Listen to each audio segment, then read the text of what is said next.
Hello everyone, I am Shikha, your sociology educator. In my previous video of Rajasthan Assistant Professor exam, some questions are wrong because I followed the official answer key which is given by Rajasthan Public Service Commission. But official answer key has many wrong answers in it. So in this video, I will correct those wrong answers that are contradictory to the answer key. And I apologize for the wrong answers. Let's correct them now. Okay. So there are 7 to 8 questions that are wrong as per the official answer key. But we will try to mark them right. Okay. तो पहला सवाल है question number 4 कि निम्न में से कौन सा प्रश्नावली विधि का लाभ नहीं माना जा सकता। तो पहला ऑप्शन है स्वतंत्र एवं प्रामाणिक सूचना, दूसरा अस्पष्ट हस्तलिपि, तीसरा न्यूनतम व्यय, चौथा विशाल जनसंख्या का अध्ययन। In English which can not be considered as an advantage of questionnaire method. तो क्वेश्चनर मेथड के लिए कौन सा एडवांटेज नहीं हो सकता है ये पूछा गया है। तो करेक्ट आंसर है यहाँ पे अस्पष्ट हस्तलिपि। अगर कोई भी क्वेश्चन आर्ट है उसमें कुछ भी इनएलिजिबल हैंडराइटिंग के फॉर्मेट में लिखा होगा और वो आपको पढ़ने में प्रॉब्लमेटिक रहेगा तो वो आपके लिए एडवांटेज ना होकर के डिसएडवांटेज होगा। तो करेक्ट आंसर यहाँ पे 2 है, अस्पष्ट हस्तलिपि। Okay, next question. तो नेक्स्ट क्वेश्चन जो कि आयोग ने गलत दिया था और मैंने खुद से उसे सही किया है, लेकिन जब मैंने आयोग से इसको मिलाया तो मैंने इसको रॉन्ग कर दिया और आपको रॉन्ग बता दिया, तो इसके लिए मैम वेरी सॉरी। तो अब हम इसे सही कर लेते हैं कि उस समाजशास्त्री का नाम बताइए जिसने तंजौर गांव का अध्ययन किया है। तो पहला ऑप्शन है एम एन श्रीनिवास, दूसरा है आंद्रे बेते, तीसरा है एस सी दुबे, चौथा है बी आर चौहान। तो आंसर की में बी आर चौहान दिया है which is wrong. The correct answer is Andre बेते। ये देखिए इंग्लिश में दिया है कि name the sociologist who has studied Tanjore village. The correct answer is Andre बेते। इसको हम लोग डिटेल में पढ़ते हैं। The sociologist who studied Tanjore village, specifically the village of Sripuram in Tanjore district of Tamil Nadu, is Andre Betai. His study is detailed in his book Caste, Class and Power, Changing Patterns of Stratification in a Tanjore Village. ठीक है, originally published in 1965. Betai's work examines the evolving relationship between caste, class and political power within the village. Okay, so here is the explanation of the question that we have marked wrong. Okay, now the correct answer is 2 Andre बेते, क्योंकि Andre बेते ने तंजौर गांव का अध्ययन किया है। ठीक है, question number 20।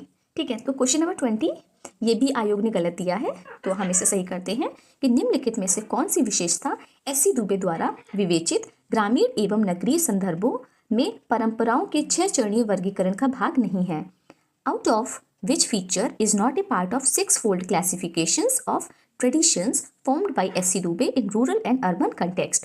तो ऑप्शंस हैं, पहला है पश्चिमी परंपरा, दूसरा है उप सांस्कृतिक परंपरा, तीसरा है शास्त्रीय परंपराएं, चौथा है गैर साक्षर परंपरा और पांचवा है अनुत्तरित प्रश्न।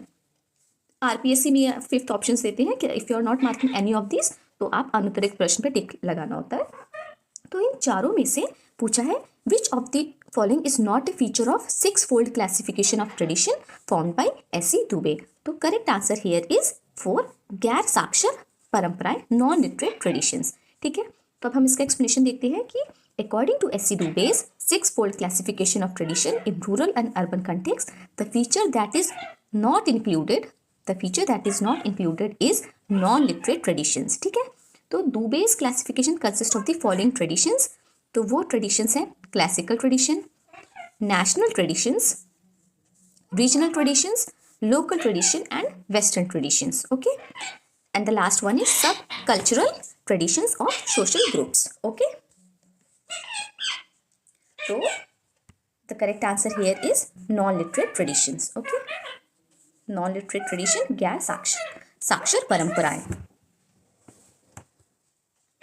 ओके, सो नेक्स्ट क्वेश्चन जो हमने गलत किया है वो है क्वेश्चन नंबर 48। इसमें पूछ रहा है कि निम्न में से किसने अधीनस्थों के अध्ययनों में देवी आंदोलन को महत्वपूर्ण स्थान दिया है। Who among the following has given an important place to the Devi movement in the studies of subalterns. तो जो हमारे सबअल्टर्न्स के राइटर हैं, the correct answer is 4 David Hardiman. तो इसका सही उत्तर है डेविड हार्डीमैन। तो डेविड हार्डीमैन देवी आंदोलन को महत्वपूर्ण स्थान देते हैं अपने अध्ययनों में। ठीक है, तो इसका एक्सप्लेनेशन हम लोग हमारा नेक्स्ट क्वेश्चन है 50। निम्न में से किस समाजशास्त्री को उनके आलोचकों ने मतवादी मार्क्सवादी कहा था। तो this is the very important questions, और ये हमें गलत नहीं करना चाहिए था, लेकिन हमसे गलती हो गई है। खैर, अभी हम इसका सही उत्तर देख लेते हैं कि who among the following sociologist was called as doctrinaire Marxist by his critics. The correct answer here is 3, DP Mukherjee. Again, the correct answer is DP Mukherjee, लेकिन आयोग ने इसको गलत उत्तर दिया था और मैंने आपको गलती से इसका गलत बता दिया है। तो ये क्वेश्चंस कंट्राडिक्टरी हैं, लेकिन अभी वी आर श्योर कि DP Mukherjee is the right answer, क्योंकि DP मुखर्जी हैं जिनको आलोचकों ने मतवादी मार्क्सवादी कहा था। ठीक है, यहाँ पे इसका एक्सप्लेनेशन देखते हैं कि DP Mukherjee was called a doctrinaire Marxist by his critics. He analyzed Indian history through a dialectical process, viewing traditions and modernity, colonialism and nationalism, and individualism and collectivism as interacting dialectically. Mukherjee emphasized the importance of Indian traditions while acknowledging its shortcomings. He was deeply interested in Marxist method, which he explored in his book on Indian history, a study in method. तो ये book भी important है कि DP Mukherjee ने अपनी पुस्तक on Indian history a study in method 1945 में Marxist method पे काफ़ी सारा काम किया था। ठीक है, दैट्स वाई इनके क्रिटिक्स ने इनको बोला है डॉक्ट्रिनायल मार्क्सिस्ट। ठीक है, so it is clear now कि मार्क्सवादी आलोचकों ने मतवादी मार्क्सवादी कहा था हमारे DP मुखर्जी को। The correct answer is 3 here. Okay, next question. तो नेक्स्ट क्वेश्चन है 63 कि यह तर्क किसने दिया कि नव प्रकारवाद का एक विकसित सिद्धांत के बजाय एक प्रवृत्ति है। Who argues that new functionalism is a tendency rather than a developed theory. The correct answer is 4, Jeffrey C Alexander. Okay, तो जेफरी सी अलेक्जेंडर ही इसका सही उत्तर है, और इसका एक्सप्लेनेशन देखते हैं हम लोग कि Jeffrey C Alexander argues that new functionalism is a tendency rather than a developed theory. In 1985, Alexander introduced the term neo-functionalism to revise and reconsider Talcott Parsons' theory of functionalism. He emphasizes that neo-functionalism should be considered a wide-ranging intellectual tendency or movement rather than a single unified theory. Neo-functionalism broadens the scope of functional theory, okay, incorporating elements of conflict theory, subjective meaning, contingency, and creativity. It analyzes system as tendencies rather than givens and aims to address functionalism as anti-individualism and resistance to change. Okay, तो correct answer है यहाँ पे हमारे Jeffrey C Alexander, जिन्होंने new functionalism को introduce किया था और उन्होंने टैलकट पार्सन की थ्योरी ऑफ फंक्शनलिज्म को रिवाइज और रिकंसीडर किया है। ठीक है, तो यहाँ पे करेक्ट आंसर है हमारे जेफरी सी अलेक्जेंडर। ठीक है, तो यहाँ पे आपको टैलकट पार्सन से नहीं कंफ्यूज होना है। टैलकट पार्सन का भी काम न्यू फंक्शनलिज्म पे है, लेकिन इन्होंने यहाँ पे पूछा है कि यह तर्क किसने दिया कि नव प्रकारवाद एक विकसित सिद्धांत के बजाय एक प्रवृत्ति है। तो यह तर्क देने वाले हमारे जेफरी सी अलेक्जेंडर हैं। ठीक है, the correct answer is 4 here, Jeffrey C Alexander. Next question. तो नेक्स्ट क्वेश्चन है कि निम्न में से कौन प्रतीकात्मक अंतःक्रियावादी नहीं है। तो करेक्ट आंसर है हमारा, the correct answer is Vilfredo Pareto. Who out of the following is not a symbolic interactionist? तो करेक्ट आंसर है हमारे 4, विल्फ्रेडो पैरेटो। पूछ रहा is not a symbolic interactionist, तो Vilfredo Pareto is not a symbolic interactionist. The other options, George Herbert Mead, Herbert Blumer, and Erving Goffman are considered key figure in development of symbolic interactions. Okay? 23. निम्न में से कौन संरचनावादी नहीं है। तो out of the following who is not A structuralist. The correct answer is 3, George Homans. तो George Homans इसके सही आंसर है कि वो स्ट्रक्चरलिस्ट नहीं है। बाकी जो कार्ल लेविस स्ट्रॉस है, Louis Althusser and Ferdinand de Saussure, ये तीनों ही स्ट्रक्चरलिस्ट हैं और जॉर्ज होमन्स स्ट्रक्चरलिस्ट नहीं है। तो George Homan is not considered as structuralist, while Claude Levi Strauss, Louis Althusser and Ferdinand de Saussure are associated with structuralism.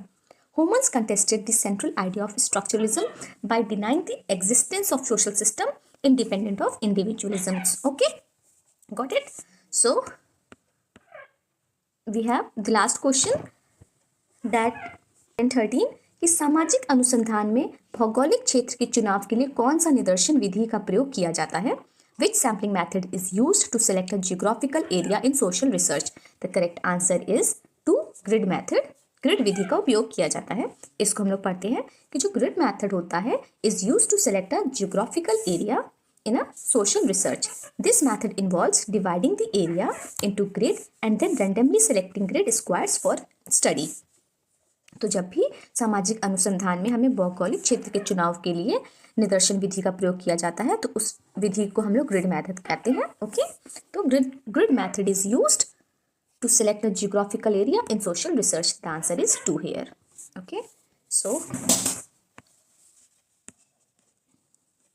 yes, that's all. So these are the questions that Ayog has given us wrong and I have given you the wrong ones too. So now I have corrected them. You guys please take a visit to it and learn the correct one, not the wrong ones. Once again, I apologize to you for telling you the wrong ones at the first instance. Now we have corrected it and सुधार करना गलत पढ़ने से ज़्यादा अच्छा है. तो हमने अपनी गलती अब सुधार ली है. अब हमें और अच्छे से याद रहेगा क्योंकि अब हम एक बार इन्हें गलत कर चुके हैं तो गलत वाली चीज़ हमारे दिमाग में बैठ जाती है. तो अभी आपको सही वाली चीज़ को अच्छे से बैठा लेना और समझ लेना है. Okay, so thank you so much for watching.